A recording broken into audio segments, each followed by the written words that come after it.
I've got stuff sailing around on the floor, but weirdly when you put stuff on the seat, it just doesn't move.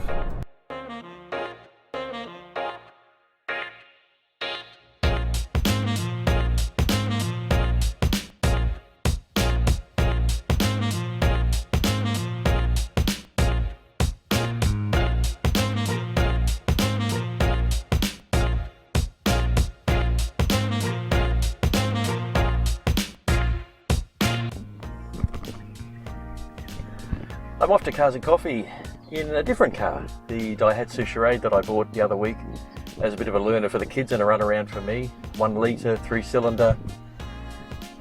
Dodgy little bits here and there, but I'm still getting to know it. And we're going to go for a drive down the freeway and then on to my mum's place.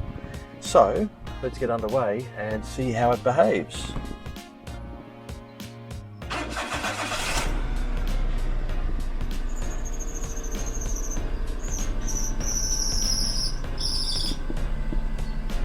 Just a little bit of belt squeal that happens here and there. That beep was the reversing sensors that someone's put on this car. Former owner, before the owner I bought it off. So it's got 4 sensors in the back of the bumper and a readout on the roof that you look at through the rear vision mirror. So this is the 4th, I was counting them up last night, the 4th Daihatsu 3-cylinder I've had, the 7th 3-cylinder overall. Apart from Daihatsus, there were 2 Mighty Boys, or there is still one in the garage, and a 3-cylinder smart car. This is the largest capacity 3-cylinder of the group, or the Daihatsus are at least. They're all 1 litre. The Suzuki's around 800 and the Smart was, I think, 700. So I'm used to their wobbly ways and their particular sort of attributes and noises and the way that they work. You leave the bonnet up with the engine running on these things and it wobbles around like it's about to fall off.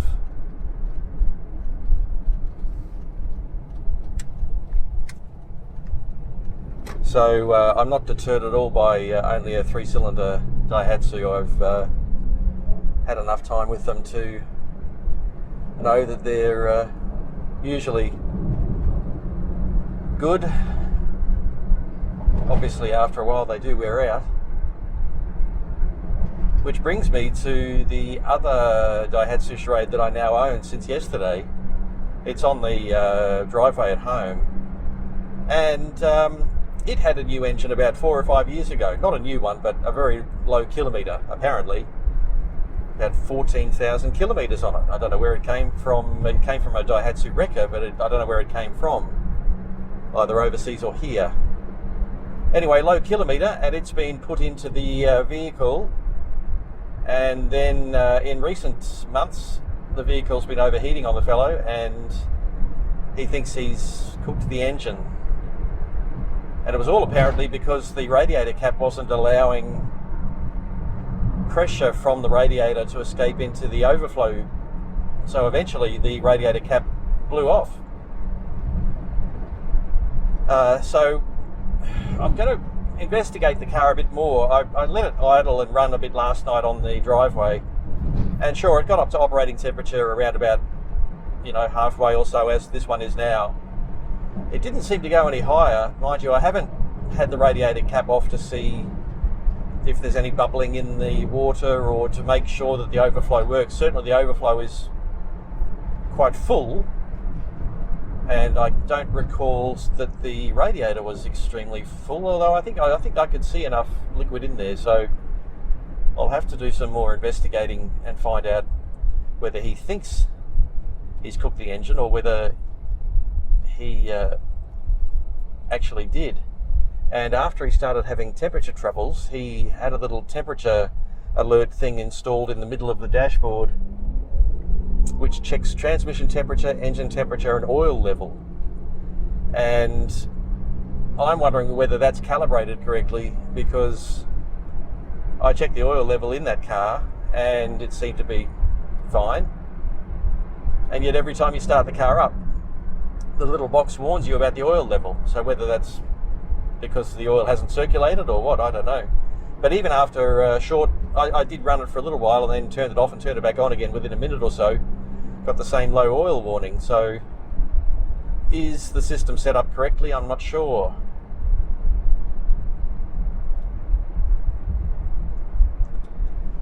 So the kilometres on that other car, incredibly, is 452, I think, 1,000 kilometres, nearly 500,000.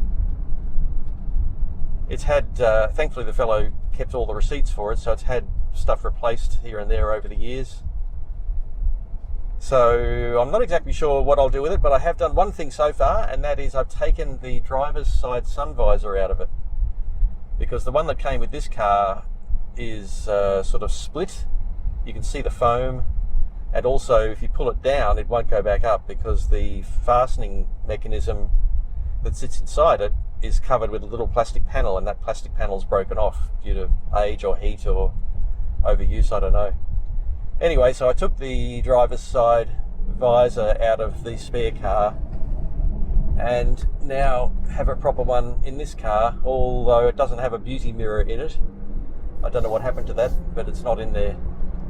It is in the broken one, but I'm not really that worried about it. Maybe down the track I'll see if I can swap it over without breaking the mirror. So it's already come in handy for that, and that actual visor, if I was to buy it from... It's very hard to buy spares for these cars here because they just weren't a huge seller, I don't think, and they've, you know, gone to the crusher instead of being fully salvaged, I suppose. There are some around, but I haven't had a lot of luck with wreckers lately getting back to me. It's very difficult to deal with wreckers unless you're standing on their front door, I think. Some are good that operate via eBay, but others that just have listings on Gumtree. Some of the listings are 3 years old and they don't even have the car anymore, yet they can't be bothered to update the listing for some reason.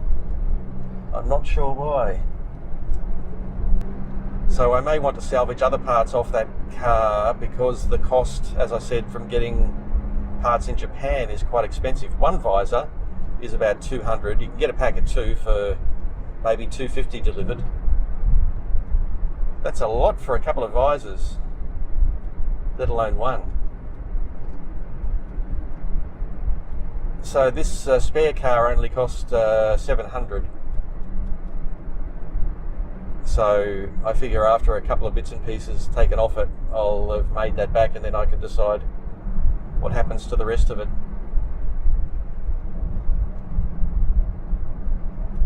The other car is a bit used, but it is, the fellow paid for somebody to re-upholster the driver's seat, so the driver's seat is still quite nice, even though it's got 500,000 kilometres on it nearly. And the dashboard's a little bit scratched from simple use, but the fellow worked from his car basically in a construction game, I think he said, and he put in a 240 volt outlet under the dash. Obviously it's not carrying 240 volts, just 12, or 12 point whatever, 6. And so he could plug his laptop in to keep it charged up. It wouldn't charge very quickly at 12 volts, but it would probably prevent it from losing charge, and he could operate during the day. So journey of discovery. It's doesn't appear to have as much surface rust as this car. I don't know what's happened to this car in the past, but it's got a couple of spots looking a little bit unhappy, but nowhere near. It's probably got 10% of the surface rust this one does. Both of them though have just a bronzy surface rusty colour across the top of the back hatch. So I'm guessing that the paint mustn't be particularly thick at that point on these particular cars, because that's two that have a little bit of colouring patina across the top, hidden behind the actual hatch. It's where the water drain is, but it is there nonetheless. And I'm surprised that there actually is any rust in this car.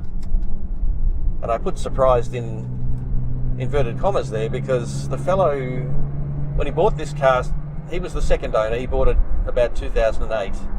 I think it had 90,000 kilometres on it, which is a lot for 4 years, but anyway. Then he paid them, the receipts show, and he told me he paid them for some sort of electric anti-rust system, and the receipt for it is still in the little compile that he gave me. I can't see where the thing is plugged in, this miracle anti-rust measure. I haven't had a good enough look yet though, but it's not immediately obvious. But clearly it doesn't stop little spots coming up, because they have come up.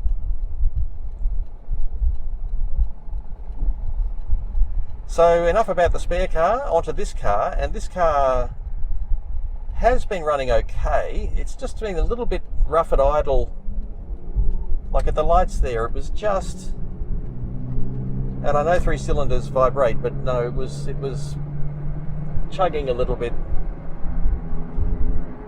So I'm not sure what the story is there. Are the spark plugs fouled? How are the leads? They're the things that have been mentioned to me by the mechanics. Somebody also said the what is it? Crankcase pressure valve,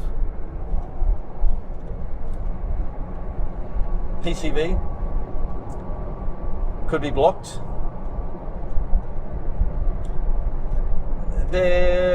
I thought maybe there was a bit of blow-by with oil getting into the exhaust as I ran this yesterday on the driveway, just to show my daughter what it was doing, get her thoughts. And some black stuff did come out of the exhaust pipe, but I'm wondering if it was just soot, because it didn't, after it dried, obviously there was a bit of moisture in there too. After it dried, it didn't dry oily, it dried like dry soot. So hopefully there's no blow-by, and hopefully the engine in this car is good. One more thing to mention about this car, and that is that it's got 155,000 showing on the odometer. And looking around the car, it has all the attributes of a car that has done 155,000. Not a lot of scratches on the dash. Seats are in really good nick. Other bits and pieces seem to be, in good order. But when you look at the service records, the car had done, I think, 70,000 Ks by the time it was 2 years old in 2006. And there's not really a lot of record keeping after that 70 or 80 odd thousand service history. So that's roughly half of what I've got here. So 2008 to 2022 is 14 years. Are we saying that it's only done 70,000 Ks in 14 years? Maybe. It was supposedly owned by an old fella before the owner sold it to me. So maybe he just trundled around. He did go to the trouble of putting in the reverse sensors, which shows some sort of commitment to the car. So it is a mystery. I'll learn more about it as the weeks go by, and once I sort out this lumpy idle issue, then maybe that will shed some light on what exactly the car's doing. It does have a couple of rattles here and there. It's got one particularly annoying rattle. It seems to be under the back window on the passenger side, on the driver's side. Maybe it's a bit of exhaust bracing that's loose. Maybe it's that famed anti-rust device. I don't know. And there's also a rattle that comes up in the rear hatchback. just here and there. It doesn't really have any rhyme or reason.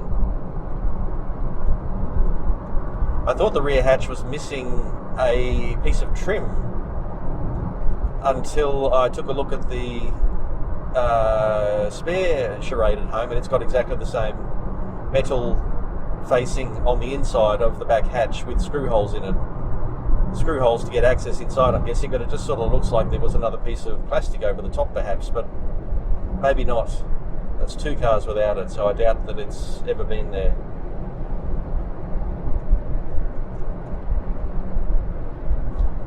Oh, one more thing to point out.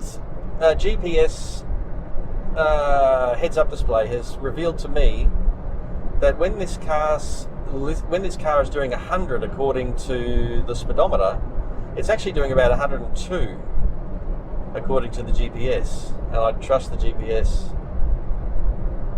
And I wondered what was going on, why that would be, until I had a good look at the spare car sitting on the driveway and noticed that its tyres are a different size, just slightly. I don't know about the rolling diameter, but if the rolling diameter is just a tad different, that would explain why it's under reading. So I will check out what the official placard says for tyre size. And the tyres on this car are sort of, you know, they've been used. They're not going to last an extremely long amount of time. So when time comes to replace, I'll just get 4 at the correct size. So I'm off to Cars and Coffee at Cafe L, which is, as the name suggests, at Cafe L. And I'm not sure this car will get a lot of looks. In fact, given that I'm running quite late, I doubt that I'll be able to even park nearby. They often have some quite exotic cars at Cafe L, and they give them special parking spots right outside. They put little witches' hats out to reserve some spots for the fancy cars. They get plenty of, you know, mundane but interesting vehicles as well. So anyway, a quick little tour of this car. It is pretty simple. It doesn't have a lot of features. It's got air conditioning, which is really nice. Rear heater demister, hazard lights, dials for your heating and cooling, and then a slider for recirculating or fresh. It does have a cup holder that you slide out and slide away when not in use. That's very good. A deep glove box under the airbag in the passenger's dash. Not huge, but deep. Some door pockets, and on the right hand side, maybe where the fuse box would go. No, the fuse box would be on the left hand side of the US markets, maybe, I don't know. Anyway, on the right hand side, there's a little fold out hopper style cupboard storage area, and it is there as well. In fact, the one on the parts car was filled with all sorts of stuff. Headache tablets and band-aids and even some unopened chapstick that I may get open, and it's, when I say unopened, it's still in the packet, so don't worry. Yeah, so there was a bit of a treasure trove in there. And the dash in this is also very sparse. You get temperature on the left, speed in the middle, and fuel on the right, with the fuel door handily pointing out that that's on the left hand side of the car. The power windows for the driver's side are on the dash, and passengers from the driver's side, which is something you have to get used to. On the safety side, this car has 2 airbags, and that's it. It doesn't have anti-lock brakes. And I did for a minute think this car had ESP, as in, what is it, electronic stability program or something. There's occasionally on the dash, before you start it, lights called EPS lights up. And I had been told by the fellow that sold me this car, because it sort of felt a little bit weird at suburban speeds, and he said it's got electric power steering. So when that came back to me, the penny dropped, and EPS stands for electric power steering. And if that light comes on while you're driving, there's a problem with the electric power steering. What that means is that at parking speeds, the steering wheel becomes very light. You can almost turn it with your little finger. Whereas at highway speeds, it's got a bit more resistance to it. I don't think I've ever had a car with electric power steering before. Maybe I have. I'll have to have a good hunt around. I've had power steering, obviously, but electric power steering. Right, off the highway down to suburban speeds. We've had a good run. The temperature gauge hasn't moved from its halfway point. Will the car still protest at idle? Let's find out. Aircon's on, and I did find the other day when I went out to a drive-through in it that having the air conditioning on stopped the problem. Although just now, at the lights in my home suburb, it was doing it at the lights with the aircon on. When my daughter and I were having a look at this car yesterday, just to diagnose what the idle problem is, we did notice that this car is missing part of the air intake pipe. It pretty much just, the intake is at the front of the engine, whereas it sort of should be a bit further over to the passenger side and back, and has some sort of filter in there as well, I think. So the guy who sold this to me said that it was his son's, and he did have a little crash in it, and I know that the front bumper's been painted and that the driver's panel has a couple of dents in it. So I'm wondering if whatever impacted with the front bumper has cracked the air intake and they've just left it off. So maybe that's connected to the whole issue as well with the idle, I don't know. Looking online for a replacement is not easy.